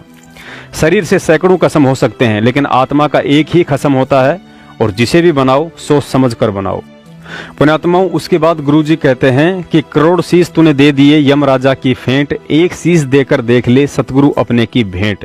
जो व्यक्ति अभी भक्ति मार्ग से अपरिचित हैं या मदन पंथ के जैसे कालदूत जो सब कुछ जानते हुए भी अनजान बनने का ढोंग कर रहे हैं, आज उन्हें बता देना चाहते हैं कि वर्तमान में हम सत्सेवक सत्य के लिए संघर्ष या भक्ति केवल इस उम्मीद के साथ नहीं कर रहे हैं कि एक बार हमारा गुरु जेल से बाहर आ जाए। ये तो सतगुरु की अपनी मौज के ऊपर है कि वे जेल से बाहर आएंगे या नहीं आएंगे, लेकिन उन्होंने हमें अच्छे से समझा दिया है कि बेटा देह गुरु क्या है और शब्द गुरु क्या है। गुरु जी कहते हैं बेटा तुम्हारा असली गुरु मेरा यह दिखाई देने वाला शरीर नहीं, इस देही से मैंने तुम्हें जो शब्द दे दिया है वही तुम्हारा असली गुरु है। देही की आवश्यकता केवल मुझे तत्व ज्ञान समझाने के लिए पड़ती है। अतः तुम्हें यदि प्रेम करना है तो मेरे देही से नहीं बल्कि इस देही से तुम्हें जो शब्द दिया है उससे प्रेम करना। देही तो नश्वर है, कल को त्यागनी पड़ेगी, लेकिन शब्द रूप में मैं अमिट अविनाशी हूँ और सदा तुम्हारे साथ रहूंगा, और जहां मेरी आवश्यकता पड़ेगी उसी समय देही त्यागने के बाद भी तुम्हारे लिए कभी भी और कहीं भी प्रकट हो जाऊंगा।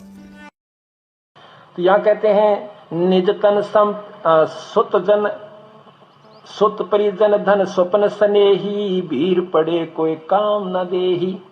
सुत पुत्र, परिजन रिश्तेदार, भाईचारा, ये परिवार जन्म आते हैं, परिजन्म आते हैं। सुत परिजन धन स्वप्न स्नेही, अंश भीड़ पड़े जब कोई काम न देही। निज तन संप्रिय और न आना, सो भी संग ना चले निदाना। ये कितना प्यारा शरीर लगा है, नो यू भी ना जात्री गेल बीरा। तो कहते हैं ईश्वर जो है, गुरु जो है, ये सबसे आपका साथी रहेगा। गुरु शब्द रूप में साथ रहेगा आपके, शब्द रूप में शब्द भी चलेगा और साथ में जहां आवश्यकता पड़ेगी अपना शरीर धारण कर लेगा। ये दोनों साथ देता है।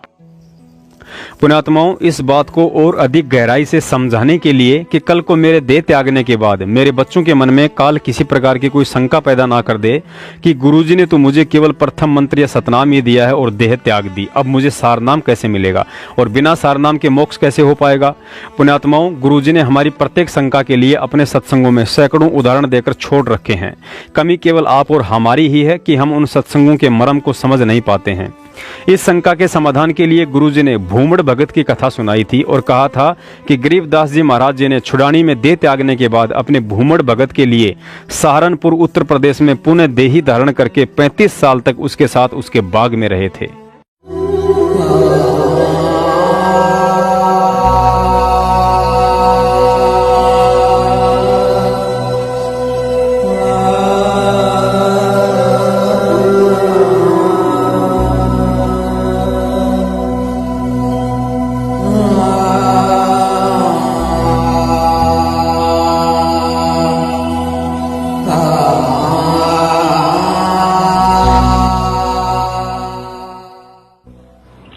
सहारनपुर के अंदर एक विशेष स्थान है अपने परमात्मा का और एक बहुत ही अनमोल उदाहरण है। संत गरीबदास जी, जिनको कबीर परमेश्वर प्राप्त हुए थे, मिले थे छुड़ानी गांव में। सतलोक से चलकर वो परमेश्वर आए थे और गरीबदास जी गांव छुड़ानी, जिला झज्जर, हरियाणा, भारतवर्ष की भूमि पर सन 1717 में उनका जन्म हुआ था गरीबदास जी का। जब 10 वर्ष के हो चुके थे, वो गौओं के पाली गवाले थे खेतों में, वहां परमेश्वर आकर मिले थे। उसके बाद परमात्मा ने उनको साक्षात्कार कराया और अपना सतलोक दिखाया जहां परमेश्वर रहते हैं, जहां से हम बिछुड़कर आए हुए हैं। तो आगे चल के गरीबदास जी ने परमात्मा कबीर जी की महिमा कलम तोड़ आंखों देखा हाल पूरा लिखा हुआ है, जिसको ग्रंथ सदग्रंथ साहिब हम बोलते हैं, जिनका ये पाठ चल रहा था 3 दिन उस अमरवाणी का। तो गरीबदास जी द्वारा लिखवाई गई वो वाणी है। तो गरीबदास जी का एक शिष्य था। गरीबदास जी कहीं सत्संग करने जा रहे थे और वहां एक सहारनपुर का भूमड़ नाम का एक सैनी था, सैनी जाति से एक भूमड़ सैनी नाम का एक भक्त सहारनपुर का कहीं अपनी रिश्तेदारी में गया हुआ था। वहां गरीबदास जी सत्संग कर रहे थे। उस पुण्यात्मा ने सत्संग सुन लिया और गरीबदास जी से उपदेश ले लिया। फिर वो छुड़ानी जाने लग गए, जहां गरीबदास जी प्रत्येक पूर्णवासी को सत्संग किया करते थे। अब वो धीरे धीरे इतने प्रभावित हो गए वो भूमड़ जी, भूमड़ भक्त सैनी, के प्रतिदिन ना प्रति महीना सहारनपुर से चलकर छुड़ानी आने लग गए। पहले तो धीरे धीरे ज्ञान होता है, फिर इतनी श्रद्धा बन गई कि सहारनपुर से चलकर गांव छुड़ानी, जिला झज्जर में वो प्रत्येक महीना आते। पहले ना तो कोई कन्वेंस थी, ना कोई रास्ते थे, पैदल आना। सहारनपुर से चलकर, सहारनपुर से मेरे ख्याल में झज्जर छुड़ानी गांव 100 किलोमीटर से 150 से 200 किलोमीटर के आसपास है। अब वहां से पैदल चलना, और पहले वर्षा के दिनों में ये जैसे बीच में दरियाएं बहा करती थी, उन पर कोई पुल भी नहीं था, वो आते थे। वो ऐसे पिछले 1 वर्ष से ऐसा उसने प्रक्रिया कर ली। अब गरीबदास जी ने कहा, बेटा ऐसे दुख ना पाया कर, तू 1 आधा महीना छोड़ कर आ जाएगा। ने बोला गुरुजी मेरे पर डटया नहीं जाता, मुझसे रुका नहीं जाता। तो गरीबदास जी बोले कोई बात ना, ले बेटा तेरी मौज है। अब क्या हुआ कि गरीबदास जी ने भादुआ सुदी दूज को शरीर छोड़ना था, उससे पहले उस भगत से कह दिया बेटा अब तू यहां मत आना, ये मेरा ऑर्डर है, आज के बाद यहां नहीं आएगा। अब घूमड़ रोने लग गया, घूमड़ भगत रोने लग गया, काफी रोता रहा कि गुरुजी ने ये बड़ा आदेश दिया, क्या बात है, मेरे से कोई त्रुटि बन गई, कोई गलती होगी मेरे से। परमात्मा गरीबदास जी बोले बेटा क्यों रो रहा है? कि जी यूं रो रहा हूं, मुझदास से कोई गलती तो नहीं बन गई, आपने यहाँ न आने का, आपके दर्शन ना करने का आदेश दे दिया। परमात्मा ने कहा, गरीबदास जी ने कहा कि दर्शन ना करने का आदेश नहीं दिया मैंने, यहाँ न आने का आदेश दिया है। मैं तेरे पास वहीं आऊंगा बेटा। बालक मैंने शादी कर दी, 4 लड़के थे, 2 लड़की गरीबदास जी के पास संतान थी। लड़कियों ने शादी नहीं करवाई, ब्याह नहीं करवाया था, वो आजीवन ब्रह्मचारी रही थी अपनी भक्ति की। 4 बच्चों का ब्याह कर दिया। अब मैं फ्री हूं बेटा, वहां आऊंगा तेरे पास, और तेरा बाग है बताते हैं वहां अच्छा कहा जी आपकी दया है, आपकी कृपा से तो सब कुछ हो रहा है। तो भाई उस बाग में मेरी एक झोपड़ी डाल दिए बेटा, मैं भी अपना भजन करूंगा और तेरे को सेवा दर्शन हो जाएंगे। तो बड़ा खुश होया और वापस चला गया। अब इंतजार कर रहा है, गुरुजी आए नहीं। उधर क्या हुआ, गरीबदास जी ने वो शरीर छोड़ दिया भादुआ सुदी दूज को सन 1778 में। तो 6 महीने हो गए। अब घूमड़ वहां रोए जैसे धर्मदास जी रोया करते तरफ में, और इतना बुरा हाल हो गया, हे भगवान क्या हो गया। और उधर से उसका बाग सूख गया, बाग कति सारे में कीड़ा लाग के कति सारा सूख गया। उसने सोची भाई मेरे भगवत जरूर अवश्य गलती बनी है, जब गुरुदेव ने मुझे वहां दर्शन करने की मनाही कर दी, और इधर से यहाँ मेरा बाग सूख गया। अपने आप को कोस रहा है, अपने अवगुणों को ढूंढ रहा है, मैंने कौन सी गलती ऐसी कर दी जो गुरुजी रूस के मेरे थे।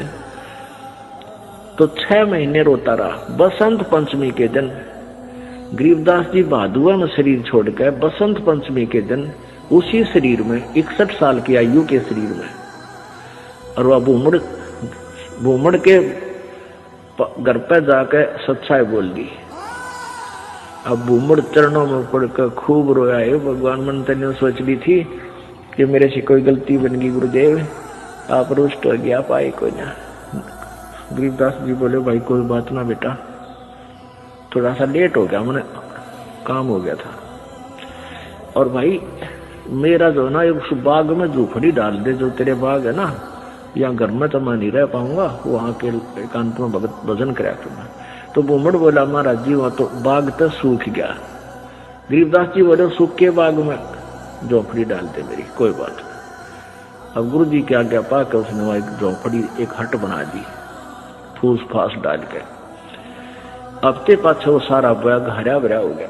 गरीबदास जी वहां बैठते ही सारा नगर देखने आया, वो पूरा शहर देख, छोटा गांव था जब ये शहर बरवाड़ा जितना, सहारनपुर, यानी 200 वर्ष पहले की बात है। तो सारा गांव नगर देखना यार, बहुत से उस चमत्कार से भाई भूमड़ कहे मेरे ये गुरुजी हैं जिनकी मैं रोज महिमा गाया करता था, ये बड़े सिद्धि युक्त हैं, बड़े पहुंचे हुए महात्मा हैं। और भाई बहुत से मुसलमान और हिंदू गरीबदास जी के शिष्य वहां हो गए। अब क्या बात है कि वहां ये दास क्या बताना चाहता था, एक सिद्धि वो चोले धारे, एक सिद्धि दी तत्व विचारे। वहां एक लाल दास नाम का सिद्ध पुरुष था, उसका भी जहां गरीबदास जी का आश्रम बना हुआ छोटा सा, जहां उन्होंने दोबारा शरीर छोड़ा था, उसके साथ में ही 300-400 फुट की दूरी पर लाल दास जी का बहुत बड़ा मंदिर बना रखे है। वो शिव विष्णु पुजारी था। अब क्या हुआ कि वहां 35 वर्ष तक गरीबदास जी उसी रूप में रहे। हिंदू और मुसलमान दोनों ही गरीबदास जी के शिष्य बने, क्योंकि ये ज्ञान ही एकता उपजाने का है, उनका ऐसा ज्ञान है कबीर जी का। तो वहां शहर सहारनपुर शहर के अंदर एक आश्रम बना हुआ है, भूमड़ का पूरा घर था, वो उसका संतान नहीं थी। परमात्मा ने उसका कल्याण करना था, इसलिए उसको झंझट में फंसाया नहीं, तो उसने सारा ही अपना घर भी आश्रम के रूप में बना दिया था। आज भी वहां विद्यमान है। गरीबदास जी की परंपरा का एक आधा कोई भक्त वहां रह रहा है, ये दास देख के आया था। तो वहां 35 वर्ष की आयु के बाद शरीर छोड़ दिया, तो वहां उस बाग के अंदर ही उस शव को अंतिम संस्कार वहां दफना रखा है वो शरीर। तो अब क्या हुआ, जब शरीर छोड़ दिया गरीबदास जी ने, यानी शरीर त्याग दिया वहां पे, तो वहां काफी भक्त शेष हो गए थे। तो उन्होंने सोचा भी छुड़ानी वाले जो इनके वंशज हैं, गरीबदास जी के बच्चे हैं, संतान है, उनसे पता करके आओ कि महाराज जी के शरीर को यहाँ लावा या वहीं अंतिम संस्कार कर दे। 2 घोड़ों पर 2 व्यक्ति सहारनपुर से चले, छुड़ानी आए। तो उनसे कहा कि भाई ऐसे ऐसे गुरुजी ने शरीर त्याग दिया है, महाराज गरीबदास जी ने, यानी आपके दादा ने, दादा ने, पिताजी ने, जैसे भी उनके नेक थे, तो सहारनपुर में, और आप बताओ क्या करना है। उनको यहाँ कहो तो यहाँ लाए, कोई बैलगाड़ी में डाल के, और या ये कहो कि वही अंतिम संस्कार कर दे, तो वो आप साथ चलो हमारे, उनका अंतिम संस्कार कर देते हैं। गांव वाले कहते हैं, भाई तुम क्या कहने लगे, वो उनके गरीबदास जी के वंशज यानी पोता पोती बेटा बेटी कहने लगे कि क्या कह रहे हो भगता आप, गरीबदास जी यानी गुरु महाराज तो 35 वर्ष पहले शरीर छोड़ दिया था, और ये इनकी यादगार बना रखी। छुड़ानी में एक छतरी बना रखी है, छतरी साहब बोलना उसको, जहां गरीबदास जी के शरीर का अंतिम संस्कार करा था, वो एक यादगार बना रखी। वो छोटी सी थी, अब तो बहुत बड़ा मंदिर गाड़ दिया इन्हें। एक छोटी सी थी, जैसे आम यादगार सी बना देते हैं, ज्यादा से ज्यादा 10 फुट 5-7 फुट की ऊंची और 10 बाई 10 फुट चौड़ी। वो आज भी सेंटनों की विद्यमान है, जो ओरिजिनल है। उसके बाद उसके ऊपर और कुछ बना दिया, तो सारे गवाही के दे, और वो नो के ना भाई महाराज जी तो वहां शरीर छोड़ रखा है सहारनपुर में। तो उनका ना यकीन होया, 2 व्यक्ति घोड़े पर सवार होकर वहां से घोड़े लेकर और फिर वहां पहुंचे। वहां जाकर देखा जो कहते हो शरीर, और वही गरीबदास जी वहां शरीर छोड़ रखे। तो छुड़ानी वाले बोले, भाई इनकी लीला तो अपरंपार है, यही अंतिम संस्कार कर दो, वहां तो पहले हो चुका है। तो वो वही अंतिम संस्कार यानी नीचे एज इट इज शरीर दफना दिया, ऊपर यादगार बना रखे। ये दास वहां गया सन 1998 में, तो वहां देखा, यही बिल्कुल क्लियर देखने के लिए सच्चाई है या कैसा है, बिल्कुल सच्चाई पाई। और वहां विराजमान एक लेडी संत थी, उसने बताई कि जी ऐसे ऐसे सारी कहानी सत्य है। उनके समय का वहां एक पलंग भी है जिस पर गरीबदास जी विश्राम किया करते थे। वहां ग्रंथ साहब भी यही लिखा हुआ था, हस्तलिखित उनके पास विद्यमान है। फिर वो देखा जा करके वो बाग में जहां उनका अंतिम संस्कार किया था, तो वो यादगार जो बना रखी थी वाला 150 वर्ष पुरानी होकर के जीर्ण शीर्ण सी भरी थी। तो हमने उनसे कहा कि आपकी आज्ञा हो तो हम इसको दोबारा रिकंस्ट्रक्ट कर जाए, न तो पड़ेगी को गिर के किसी चोट लगेगी, को दर्शक होगा। तो वो कहने लगे जी ऐसे कर दो। फिर हमने क्या किया कि नीचे का पोर्शन नहीं छेड़ा, वो पुरानी छोटी छोटी ईंटों से बना हुआ था, उसके ऊपर की दोबारा से बढ़िया ईंटों से और एक अच्छा गुम्बद सा बनाकर वो तैयार किया, और उसके ऊपर पूरा एक बोर्ड लगा रखा है, पूरी कहानी लिखी हुई हमने कि ऐसे ऐसे ये हुआ था। अपने बच्चों के विश्वास को और अधिक पक्का करने के लिए गुरुजी ने मीराबाई जी का भी उदाहरण देकर समझाया कि मीराबाई जी को परमात्मा ने सारनाम और सार शब्द काशी में प्रकट होकर ही दिया था। कबीर साहब के पास कबीर साहब ने सोचा कि ये ठाकरों की लड़की है, कदे इसके मन में अहंकार और ना रह गया हो, कति छान कर देखना चाहते थे, जब ही नाम दिया जाता है। कहने लगा बहन ऐसे कर, रविदास जियों से उपदेश ले लीजिए। रविदास जी चमार जाति से और आप तक हाल तार के लाया करते थे, मरे हुए पशुओं की, मारा नहीं करते थे, और फिर उस चमड़े को सुखाया करते थे, उसको रंगा करते थे, और फिर उसका जूती बना करके अपनी रोटी रोजी का और साथ में भजन भी करते रहती थी। जब वहां कर देखा मीराबाई ने सुरडा सापन चारों तरफ पानी खिंडा हुआ, महक आ रही है बांस की उसकी चाम की, तो मीराबाई जाकर बैठ जाती है, नमस्कार करती है, मत्था टेकती है। कहने लगी मीरा, ये तू ठाकरा की लड़की होकर अरे चमार के घर पाएगी? तो वो कहती है महाराज ज्यादा दुखी ना करो, इस शरीर का इस माटी का क्या चमार और क्या जात है, क्या हरिजन है, कौन जाट है, ये तो कुछ भी नहीं है महाराज, ये तो 5 तत्व का पुतला या मिट्टी है। रविदास बहुत प्रसन्न हुए, कहने लगे बहन नाम तो मीरा सतगुरु महाराज देंगे कबीर साहब कि उन्होंने मुझे यहाँ पर भेजा है। तो उस समय उसने कहा कि बिल्कुल ठीक है, नाम दे दिया, ये सत नाम दिया उसको जो कि हम आपको देते हैं, सांस का सुमन। मीराबाई लेकर नाम कर दंडोत प्रणाम, हफ्ते 10 दिन वहां रह करके उनके पास संतों के पास सत्संग में, फिर दोबारा वो मथुरा चली जाती है वृंदावन में।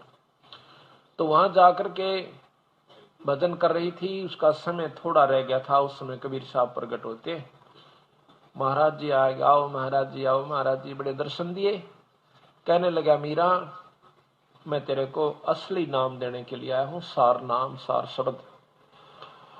कहने लगे महाराज जी ये और भी रहता अभी, अब ये तो कुछ भी नहीं था जो तुझे मिला हुआ था, पर तेरी आत्मा इतनी पुण्य हो चुकी है, यही देने के लिए, आत्मा शुद्ध करने के लिए सांस का सुमन सतनाम दिया जाता है कि अंतःकरण नम्र हो जावे, ये उस सार शब्द को प्राप्त करने के योग हो जावे। सार नाम दिया। 1 हफ्ता सतगुरु महाराज वहां रहे। जब उसकी, क्योंकि वो तो समराया खेत था, अंतःकरण कति साफ था, उसको बैठ करके सार शब्द पर उपलब्ध करवाया और फिर सार शब्द उपलब्ध करवा कर अंतर्ध्यान हो जाते हैं। हफ्ते के बाद मीरा लौ ला करके उस परमात्मा सतपुरुष के शब्द गा रही थी। पहले तो कृष्ण के गाया करती थी, फिर उस पूर्ण ब्रह्म परमात्मा में वही कसक और वही लौ लगाई। महाराज जी कहते हैं मीरा हाथ सुतार था, पद गावे लौला, और पत्थर की थी प्रतिमा उसमें समा। तो इस प्रकार सत्संग से ही ज्ञान होता है, पूर्ण ब्रह्म परमात्मा के नाम से, सार शब्द से जीव यहाँ से छुटकारा पा सकता है। पुण्यात्माओं, सतगुरु से तत्व ज्ञान लेने से पहले जब हमारे परिवार के किसी सदस्य या किसी प्रियजन का निधन हो जाता था तो दुख के कारण हम विलाप किया करते थे, आंखों से आंसू रुकने का नाम नहीं लेते थे, क्योंकि हमें अच्छे से पता होता था कि यह जाने वाला अब वापस नहीं आने वाला है। बस यही हमारे दुख का मुख्य कारण था।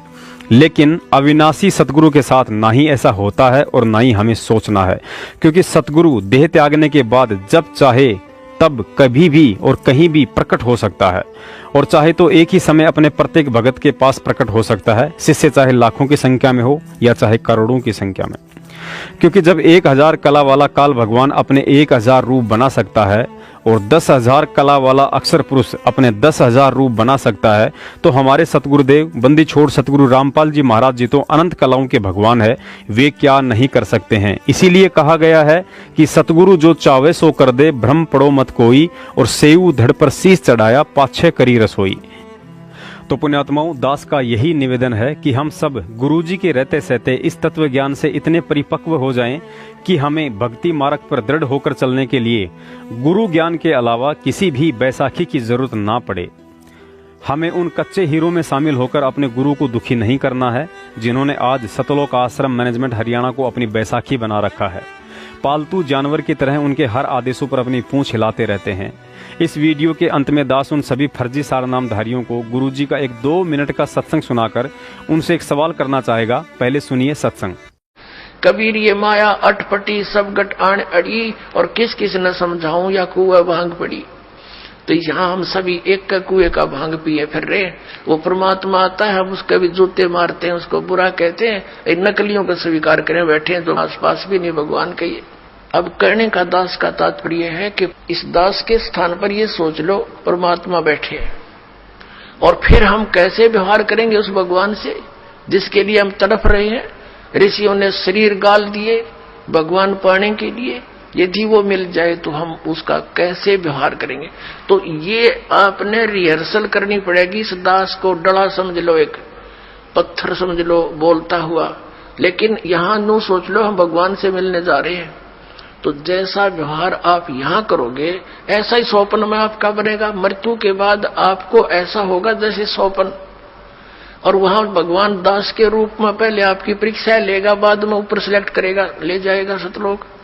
तो वहां जैसी भावना, जैसा अच्छा या बुरे विचार आपके इस दास के प्रति होंगे, आपके मस्तिष्क पर लिखे आएंगे वहां पर, क्योंकि वहां कोई रोड ना चल है, या तो हम 100 बात छुपा ले, आपके मस्तिष्क पर लिखे आएंगे। रिजेक्टेड और सिलेक्टेड कहने की जरूरत को नहीं, बस वहां तो न्यू करना भगवान ने, फिर रह जाओगे वहीं से। फिर ठीक है, आपने जो भक्ति की है, पहले तो यदि गुरुजी के प्रति आपकी आस्था एज ए गॉड नहीं है तो भक्ति आपकी बनाए को नहीं, भक्ति चलेगी ही नहीं। आप सब साधना करते भी दिखोगे, फिर नो कि हमें कोई लाभ नहीं हो रहा, तो आपके अंदर भक्ति अंकुर वो फूटा ही नहीं। तो पुण्यात्माओं, कहने का भाव यह है कि जैसे आपको दास बताना चाहता है कि उपदेश लेने के बाद फिर आपने इस दास को परमात्मा के तुल्य समझना। पुण्यात्माओं, इस सत्संग में गुरुजी ने स्पष्ट कर दिया है कि मान लो इस दास रामपाल दास की जगह कबीर परमात्मा बैठा है। अब ऐसी स्थिति में आप उनके साथ कैसा व्यवहार करोगे? वैसा ही व्यवहार जब तक आप मेरे साथ नहीं करोगे तब तक तो समझो आपकी भक्ति शुरू भी नहीं हुई है। अब मुझदास का सभी फर्जी सारनामधारियों से सवाल है कि मान लो आज वर्तमान में हिसार जेल में संत रामपाल जी महाराज जी नहीं बल्कि वही दाढ़ी वाले कबीर साहिब बैठे हों और बाहर तुम्हें सतलोक आश्रम मैनेजमेंट वाले एक पीला पर्चा दिखाकर कहें कि आज हिसार जेल से कबीर साहिब का आदेश आया है कि 2013 से पहले वाले भक्तों को सारनाम देना शुरू कर दिया जाए। तो अपनी अंतरात्मा से कहना कि आप कबीर साहिब के जेल से बाहर आने से पहले उस पीले पर्चे पर विश्वास करके रोहतक में सारनाम लेने जाते या नहीं। यदि आपका जवाब है कि नहीं जाते और यदि आप वहां जाकर सारनाम ले चुके हैं तो यह 100% नहीं बल्कि 1000% सत्य समझ लेना कि आप वर्तमान में गुरु मर्यादा से गिर चुके हो, यानी कि आप काल की ठगी के शिकार होकर अपने इस जन्म के दरवाजे सतलोक के लिए बंद कर चुके हो। बोलो सतगुरुदेव की जय हो।